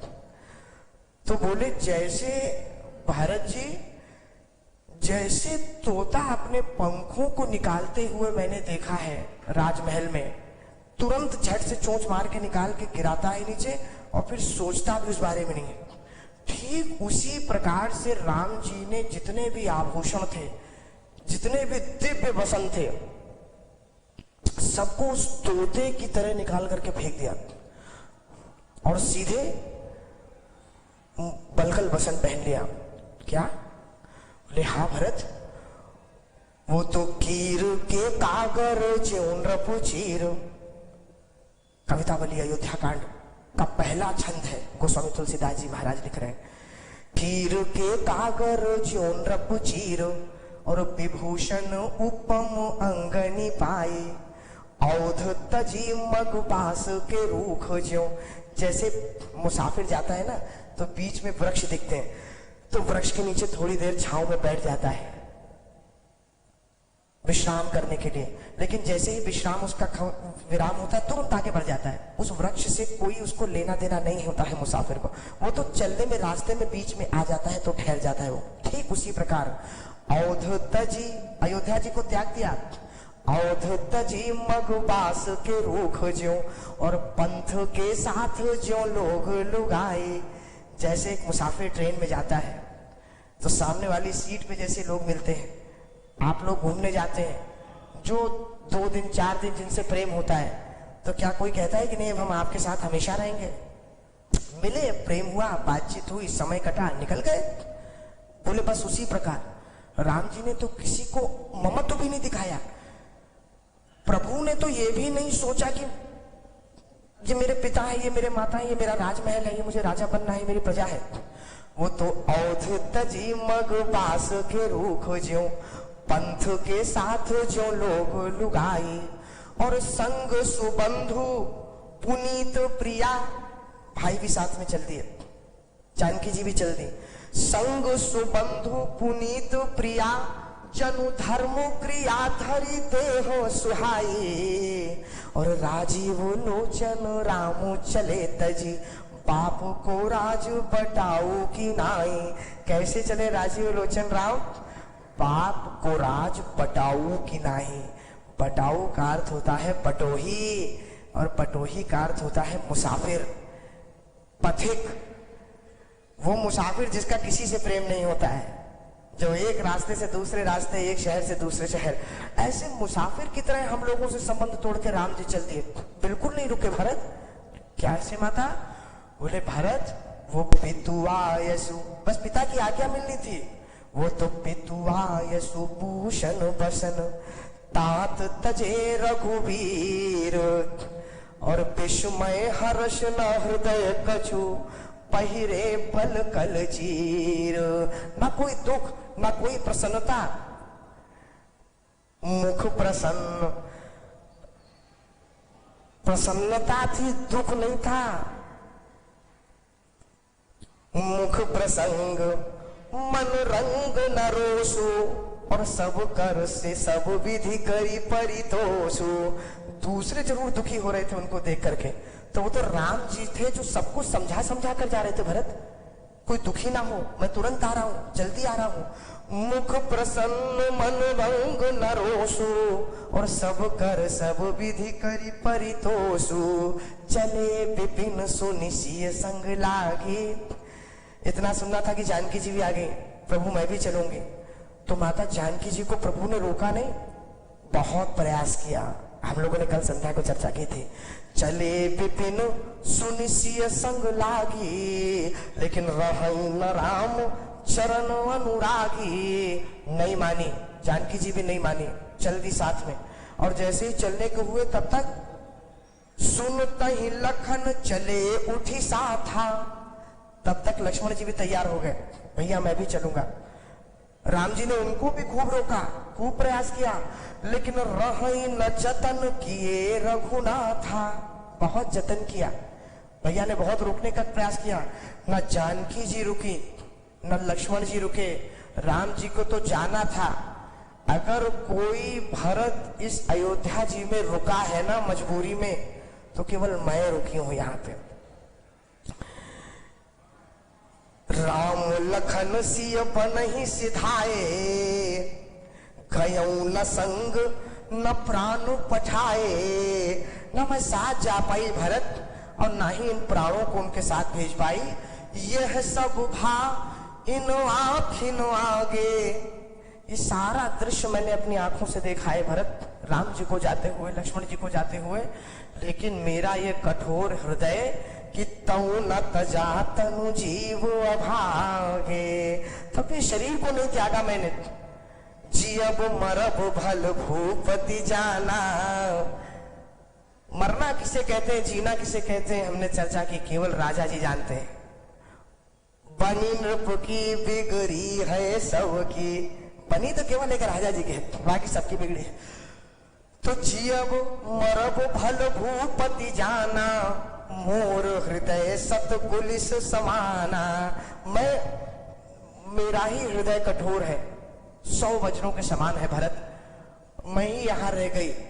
माता के ये वचन जब भरत जी ने सुने ना, माताओं बंधुओं, चरणों पे गिर गए भरत जी। भरत जी ने कहा, माता माता मैं इसीलिए आपके पास आया हूं ये निवेदन लेके, यदि आपने विश्वास कर लिया कि भरत का इसमें कोई हाथ नहीं है, तो मुझे संसार को विश्वास दिलाने से कोई मतलब नहीं, मुझे संसार से कोई वास्ता नहीं है माता। केवल आप इस बात का विश्वास कर लेना कि भरत जी ने राम जी को वनवास के लिए कोई षड्यंत्र नहीं किया। और माताओं बंधुओं ध्यान दीजिएगा, भरत जी ने प्रण करने की पराकाष्ठा है ये, कसम कैसे खाई जाती है, अपने आप को निर्दोष कैसे साबित किया जाता है। यदि सीखना है तो भरत जी महाराज के इन शब्दों को सुनिए, इस कसम को सुनिए भरत जी की।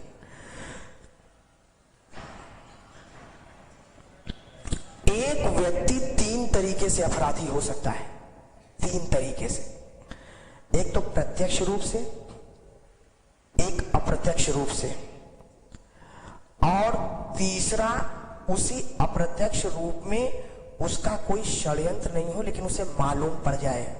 आप कहेंगे कैसे? उदाहरण समझिएगा भाई, जैसे भगवान न करे गुजरात में, डाकोर में या बाहर जहां आप लोग रहते हैं, कहीं आपके चौराहे पे या कॉलोनी में किसी का मर्डर हो जाए, वध हो जाए, तो पहला अपराधी कौन है? जिसने मर्डर किया प्रत्यक्ष रूप से। अब मर्डर करने वाला मान लीजिए आपका मित्र हो और आपसे कहे कि चलो जरा मोटरसाइकिल पर बैठो, आते हैं हम, और निकले दोनों और जाएं, जाकर के जिसका मर्डर करना हो उसे 2-5 मिनट गर्मा गर्मी हो और आप उसको रोक रहे हो, मत करो मत करो, झगड़ा मत करो, तब तक आप ही का मित्र निकाल के और चाकू मार दे। आप साथ में गए, आपने अपने मित्र की तरफ से तरफदारी की, वो अकेला था, उसको चाकू मार दिया, यानी आप भी साथ में थे। लेकिन ये पूरा प्रत्यक्ष नहीं माना जाएगा, ये अप्रत्यक्ष माना जाएगा, क्योंकि साथ ही थे। कुछ ना कुछ दंड आपको भी मिलेगा उसका कि तुम भी साथ में थे, तुम भी हाथ लगाए हो। दूसरा। तीसरा, मान लीजिए आपको मालूम पड़ जाए कि कल चौराहे पर भला भला व्यक्ति का मर्डर होने वाला है और वो जिसको मैं जानता हूं वही है जो सामने वाले का मर्डर कर देगा। आपको मालूम पड़ गई ये बात, कल ऐसा हो जाएगा, कल मृत्यु हो जाएगी, उसका वध हो जाएगा। लेकिन आप सोचें कि अरे भाई हम थोड़ी मर्डर कर रहे हैं, हमें क्या लेना देना, कोई किसी को मारे कोई किसी को बचाए, इससे हमें क्या लेना देना, अपने काम से काम रखो। और अगले दिन उसका मर्डर हो जाता है तो कहीं ना कहीं आप भी अपराधी हैं। कारण आपको मालूम पड़ गया था, यदि आप जाकर के उसको समझा देते कि भैया संभल के रहना, तुम्हारा मर्डर हो जाएगा, शायद प्राण बच जाते। आप नहीं समझाए, आप अपराधी कहलाएंगे। यही 3 तरीके से व्यक्ति अपराधी हो सकता है, ध्यान दीजिएगा। और भरत जी कह रहे हैं, माता यदि मैं प्रत्यक्ष रूप से इस षड्यंत्र में शामिल हूं, अगर राम जी के वन गमन में प्रत्यक्ष रूप से यदि मेरा हाथ है, तो माता मुझे वो दंड मिले, मुझे वो सजा मिले। कौन सी सजा? बोले जे अघमा तो पिता सुत मारे, और गाई गोठ महिषुरपुर जारे। जे अघतियो बालक पथ कीन्हे, मीत महीपति माहुर दीने। अरे जे पातक उपपातक वहीं, कर्म वचन मन भाव कवि कहीं। ते पातक मोहि हो विधाता, जो यह होई मोर मत माता। यदि मैं चाहता हूं ये मेरा मत हो तो, जे परि हरि हरि हर चरण, तजहि भूत घन घोर। महाराज जी कह रहे हैं माता वो दंड मिले जे अघ मातु पिता सुत मारे। अपने माता पिता पुत्र को मारने पे जो दंड मिलता है। गाय गोठ महिषुरपुर जा रहे, गौ माता का वध करने पे, गौ हत्या पे जो दंड मिलता है। ब्राह्मणों को मारने पर जो वध जलाने पर जो दंड मिलता है, वो दंड मुझे मिले। जे अगतिय बालक वध कीने, स्त्री को मारने पर जो दंड मिलता है, जो बालक को मारने पर जो दंड मिलता है। मीत महीपति माहुर्ती ने, अपने ही दोस्त को जहर देते धोखे से जो, उसको जो दंड मिलता है। जो राजा को चुपके से जहर खिला के मृत्यु के घाट उतार दे, उसको जो दंड मिलता है माता। जे पातक उपपातक कहीं, बड़े पाप, अगर कोई छोटा भी कहीं कुछ पाप का कोई दंड हो, तो माता वो भी कर्म वचन मन भव कभी कहीं। जहां जहां पापों का जहां जहां तक परिभाषा कही गई हो माता, वो सारी परिभाषा में यदि कहीं भी मैं फिट हो रहा हूं, तो मुझको वही दंड मिले जो इन लोगों को दंड मिला। यदि मेरा मत हो तो, यदि मैं चाहता हूं कि राम जी जाए। अरे जे परि हरि हरि हर चरण, भजहि भजहि भूत गण घोर। तिन कहे कति मोहिते विधि, जो जननी मत मोर। अभी मत की बात चल रही है, अभी मत की बात चल रही। अगर मेरा मत हो, मैं चाहता हूं। अब क्या कहते हैं आगे?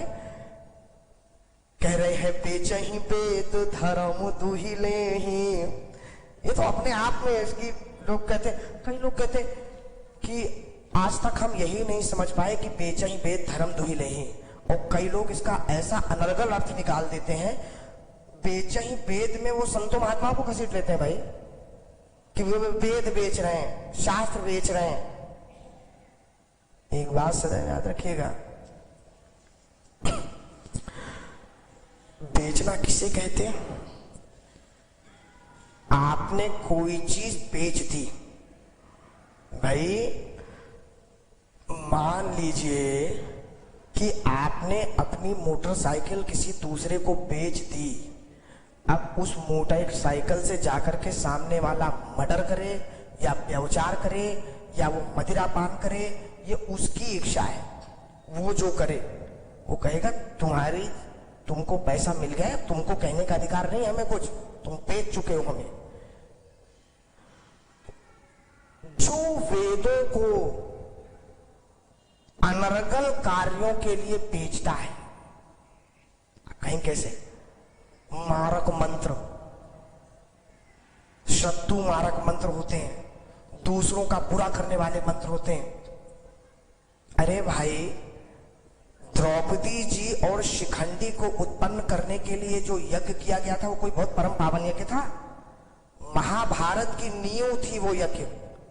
और द्रोणाचार्य से बदला लेने के लिए, वो भीष्म पितामह से बदला लेने के लिए, वो दोनों से बदला लेने के लिए वो यज्ञ हुआ था। ध्यान दीजिएगा, ऐसा यज्ञ, ऐसा कोई अनुष्ठान जो किसी के विरोध में हो रहा, वो बेचही वेद है। जैसे सारे लोग दक्ष के यहां चले गए थे चमचागिरी करने, भगवान महादेव का अपमान करने, वो बेचही वेद है। सत्कार के लिए आप कोई यज्ञ कर रहे हैं, उसमें यदि कोई दान दक्षिणा मिल रही है, तो वो बेचही वेद नहीं है। इस बात को स्पष्ट समझना पड़ेगा। और धर्म दुही ले ही। ये धर्म दुह लेना क्या होता है भाई, ये भी समझ लीजिए। मान लीजिए फिर वही बात है, चौराहे पर किसी का मर्डर हो गया, आप देख रहे हैं, आप भी वहां पर हैं, देखा आपने मर्डर होते हुए, और जिसका मर्डर हो गया वो परिवार वाला आपके पास आया, क्योंकि परिवार की गवाही नहीं लगती है, लगती है किसी दूसरे वाले की गवाही जो समाज बाहर का हो। वो आया आपके पास और आपसे कहा ऐसा है कि आपने देखा है मर्डर होते हुए और जिसने किया है उसको आप जानते हैं। आपसे मेरा निवेदन है कि यदि आप गवाही दे देंगे चल के तो गुनहगार को सजा मिल जाएगी, दंड मिल जाएगा अपराधी को। आप चल के गवाही दे दीजिए। सत्य का ही तो साथ देना है ना आपको, झूठ तो नहीं बोलना ना जाकर के वहां कोर्ट में, सच ही कहना है आपने देखा है मर्डर हुआ है, उसी व्यक्ति ने किया है। लेकिन लोग क्या करते हैं, लोग ये करते हैं कि गवाही तो हम दे देंगे लेकिन उसके बदले में आप हमें क्या देंगे, पैसा। अरे भाई, अदालत को भी भगवान का मंदिर कहा जाता है, वहां गवाह झूठे मिल रहे हैं कि नहीं मिल रहे हैं, पैसा देने पे जमानत के लिए घूम रहे हैं लोग, हमको ले लो हमको ले लो। वो कहने का अर्थ है धर्म का साथ देना, सत्य का साथ देना, लेकिन उसके एवज में कुछ प्राप्ति का लोभ होना, ये धर्म दुह लेना है, धर्म को दोह लेना। तो बेचही वेद धर्म दुहि लेहि, पिसुन पराय पाप कह दे। कपटी कुटिल कलह प्रिय क्रोधी, वेद विदूषक और विश्व विरोधी, ये सब पापियों की लिस्ट है। विश्व विरोधी, लोभी लंपट लोलुप चारा, और जेता कहीं पर धन पर दारा। पावहु मैं तिन कहे गति घोरा, जो जननी यह सम्मत मोरा। अब मत की बात नहीं कही, अब क्या कहा, सम्मत। लोग कैसे बच के निकल जाते हैं मालूम है, बोले आपने क्यों ऐसा कह दिया। अरे बोले भैया मैं क्या कहता, 20 लोग कह रहे थे, मेरी अकेले क्या चलती, मैं तो वहां बैठा हुआ था, मैं तो मना भी नहीं कर सकता था, और मेरे मना करने से कौन सा वो मान जाते। तो जब 19-20 लोग थे तो मैंने भी हाँ कर दी, मैं चुप हो गया। भरत जी ने कहा माता यदि मेरा सम्मत भी हो, मैं ऐसी किसी मीटिंग में बैठा भी हूं, यदि जहां ऐसी कोई रूपरेखा बनी हो माता, तो मुझको वही पाप मिले, वही दंड मिले, कठोर से कठोर दंड मिले। सम्मत, साथ में गए। और तीसरा कह रहे हैं माता, जे नहीं साधु संग अनुरागे, परमारथ पथ विमुख अभागे। अरे जे न भजई हरि नर्तन पाई, जिनहि न हरिहर सुजस सुहाई। और तज श्रुति पंथ पाम पथ चलहि, पंचक बिरचि बेश जग छलहि। तिन्ह कय गति मोहि शंकर देव, और जननी जो यह जानो भेयू। यदि भेद भी जानता हूं मैं, मुझे कैकेयी राज में भी यदि किसी ने बता दिया हो कि ऐसा षड्यंत्र चल रहा है माता, केवल मेरे कान में यदि बात आ गई हो माता ये, तो मुझको वही दंड मिले जो दंड इस अपराध करने वाले को मिला है, और वो दंड मिले जो बड़े से बड़े पाप का दंड होता है, बड़े से बड़े अपराध का दंड होता है।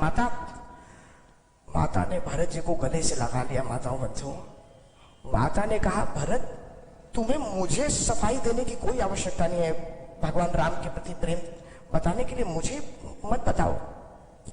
मातु भरत के वचन सुनी, साचे सरल सुभाए। कहत राम प्रिय तात तुम, सदा वचन मन काए। मैं जानती हूं कि तुम भगवान से कितना प्रेम करते हो और राम जी तुमसे कितना प्रेम करते हैं। भरत, चाहे अनहोनी होनी हो जाए और होनी अनहोनी हो जाए भरत, विधु विश्व चवै। चंद्रमा अमृत बरसाता है, वो चंद्रमा विष बरसाने लग जाए भरत, चाहे विधु विश्व चवै। सबे ही मुआगी, और बर्फ आग बरसाने लग जाए, चाहे हो ही बारी चर बारी विरागी। और चाहे जल में ना रहने वाले जीव जंतु जल में जाकर के तैरने लग जाए। भय ज्ञान बरु मिटे न मोह, चाहे ज्ञान होने के बाद भी मोह ना मिटे,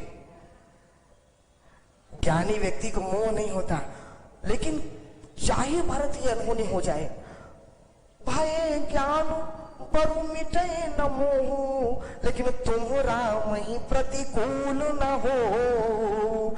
लेकिन मैं जानती हूं भरत कि तुम कभी प्रभु के खिलाफ नहीं हो सकते, राम के खिलाफ तुम नहीं हो सकते। माताओं बंधुओं, भरत जी महाराज ने माता कौशल्या से चर्चा की। ये चर्चा ही अपने आप में बहुत वृहद है, ये कसम ही अपने आप में बहुत वृहद है, जो मैंने एक लाइन से बता दी। यदि एक अधाली पे चर्चा करें तो जाने कितना समय लग जाए, एक एक कसम पर।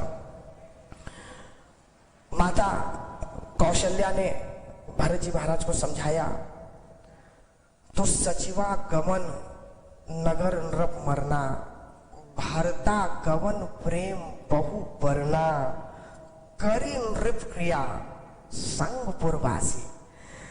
सारे अयोध्या धाम को लेकर के राजा जी की विधिवत क्रिया करने के बाद संगपुरवासी भारत गए जहां प्रभु सुख राशि, सबको लेकर के भरत जी महाराज चित्रकूट गए। और जब चित्रकूट गए,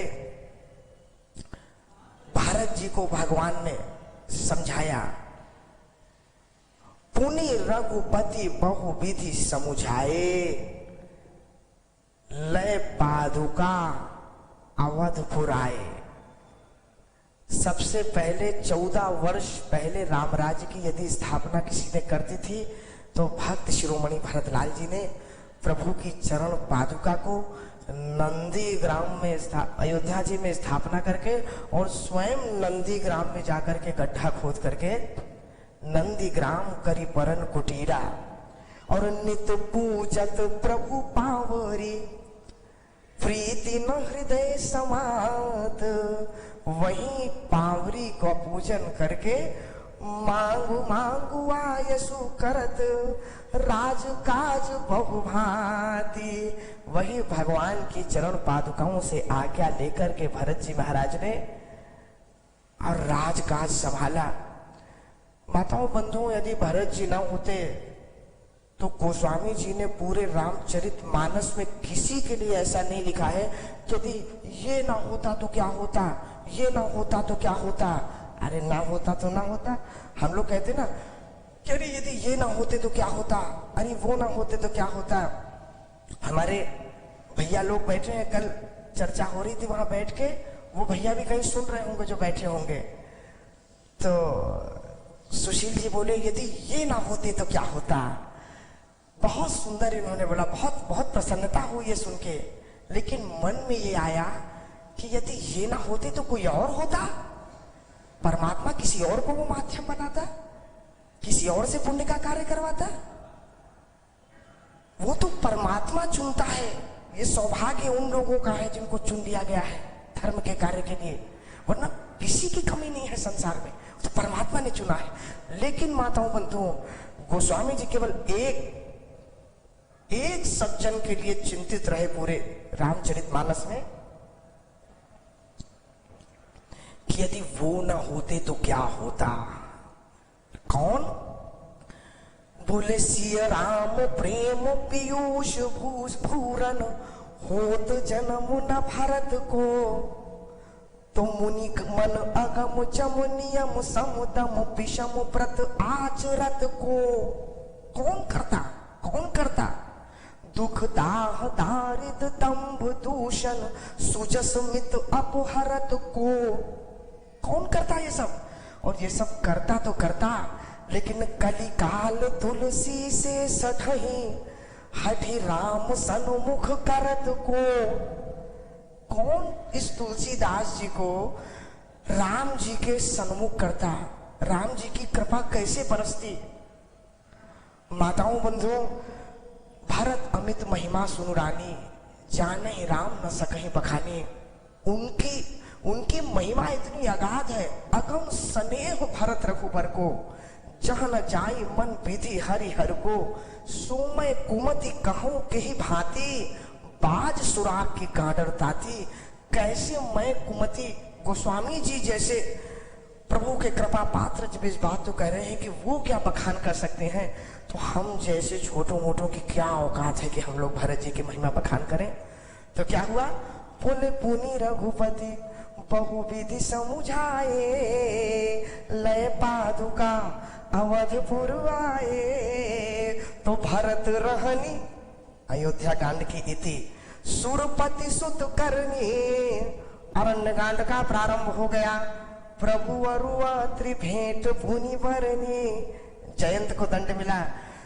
अत्रि जी के आश्रम, अत्रि के आश्रम प्रभु जब गए, अत्रि मुनि के आश्रम गए, माता अनसुईया ने वहां पे नारी चरित कछु प्याज बखाने। हर स्त्री को उस चरित्र का पालन करना चाहिए, सुनना चाहिए। तो प्रभु अरुआत्रि भेंट पुनि बरनी, अरे कही विराध बध जेहि विधि, देह तजी शरभंग, बरनी सुतीक्षण प्रीति पुनि, प्रभु अगस्त सत्संग। विराध का वध किया प्रभु ने, शरभंग ऋषि जी का उद्धार किया, सुतीक्षण मुनि का प्रेम बखान होगा, अगस्त जी महाराज से सत्संग हुआ। अगस्त जी महाराज ने कहा प्रभु जाइए, अब उद्धार करने का समय आ गया है, जाइए वहां। तो कही दंडक वन पावन ताई, गीध मयत्री पुनित ही गाई, पुनि प्रभु पंचवटी कृत पासा। दंडक वन से पंचवटी पहुंच गए। पुनि प्रभु पंचवटी कृत पासा, भंजी सकल मुनिन की त्रासा, पुनि लक्ष्मण उपदेश अनुपा। लक्ष्मण जी महाराज को ज्ञान, वैराग्य और भक्ति का उपदेश देने वाले प्रभु। पुनि लक्ष्मण उपदेश अनुपा, और सूप नखा जिमि कुइन कुरूपा। सूप नखा की नाक कान पंचवटी में कटी। खरदूषण बध बहुरी बखाना, खरदूषण से युद्ध। जिमि सब दस मरम दसानन जाना, जैसे सूप नखा जी ने जाकर के सारा मरम बताया रावण को। तो क्या किया? 10 कंधर मारीच बत कही, जेहि विधि भई सो सब ते ही कही। 10 कंजर और मारीच का जाके हो कपट मृग तुम छलकारी, जय विधि हरियाणा नृप नारी। तो पुनि माया सीता कर हरना, श्री रघुवीर विरह कछु बरना। भगवान का विरह, बहुरी विरह परनत रघुवीरा, जेहि विधि गए सरोवर तीरा। माताओं बंधु, पुनि प्रभु की क्रिया जेहि कीनी, और बधि कबंध सबरी ही गति दीनी। माता शबरी के साथ नौदा भक्ति का भगवान ने चर्चा की। बहुरी विरह बरनत रघुवीरा, और जेहि विधि गए सरोवर तीरा। प्रभु नारद संवाद कही, अरण्य कांड का सबसे विराम चर्चा का प्रसंग। प्रभु नारद संवाद कही, और मारुति मिलन प्रसंग। हनुमान जी महाराज का पदार्पण राम कथा में हो रहा है। बरनि सुति मारुति मिलन प्रसंग, पुनि सुग्रीव मिताई। सुग्रीव से जैसे मित्रता हुई, और बाली प्राण कर भंग। बाली और सुग्रीव, इन दोनों के लिए जैसे भगवान ने सुग्रीव से मित्रता करके बाली का वध किया। फिर क्या बोले? कपि ही तिलक करी प्रभु कृत, राज तिलक कर दिया, किष्किंधेश बना दिया सुग्रीव को। शैल प्रवर्षण भास, वर्णन वर्षा शरद अरु, राम रोष कपित्रास। भगवान जिस प्रकार गुस्सा हुए, सुग्रीव नहीं आया जब 4 महीने, तो क्या हुआ? बोले जेहि विधि कपिपति कीस पठाए, और लंका खोजी सकल दिशि धाए। सारे बंदर दौड़ पड़े माता जानकी की खोज करने के लिए। विवर प्रवेश कीन जेहि भांति, स्वयं प्रभा जी मिली पहले उस विवर के अंदर।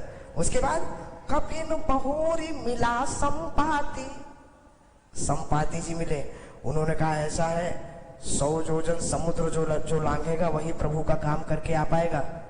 तो सुनी सब कथा समीर कुमारा। सुंदर कांड का प्रारंभ यहां से। नांगत भयौ पयोधि अपारा। सुंदरकांड का प्रारंभ यहाँ से होगा।